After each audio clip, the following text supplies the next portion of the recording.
Hi, Michael McKinnon, Security Advisor at AVG. How can you stop spammers using your domain name? If this happens to you, you could know because you've received hundreds or maybe even thousands of bounced emails come back to you. The other way you may know is if you've tried to send email and you've been blacklisted or even blocked. See, spammers love business domains because they're trading off your good reputation, and that makes their spam delivery much more effective. And the sort of spam they could be sending is often pharmaceutical spam, even links to malware or toolkit sites. And one of the other tactics they use is a thing called backscatter. And this is where they can deliberately bounce email off your domain, hoping that people will read the undeliverable messages which actually contain the spam as well.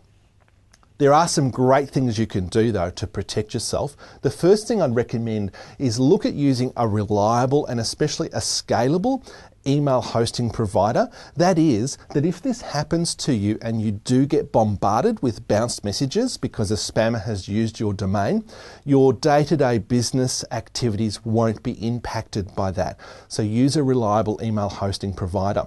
The next two things I'm going to talk about are specific things that you can put into place with your email hosting infrastructure that can prevent your domain being used by spammers. The first one is SPF.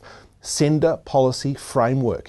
This is some extra information you can add to your DNS records that will tell the rest of the world where legitimate email for your domain should originate from.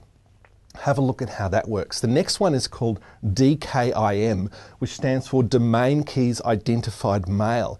This is where you actually add some digital encryption keys to your domain such that you can create signatures on each message that is sent out that can be then used to authenticate whether the message originated from you or not in the first place.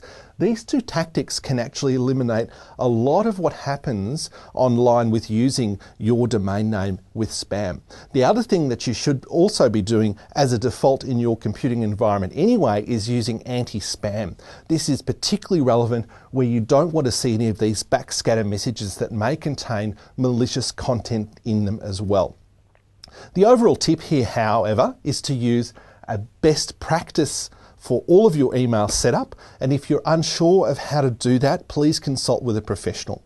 For more great tips for business, please visit our website avg.com.au/business. Thank you.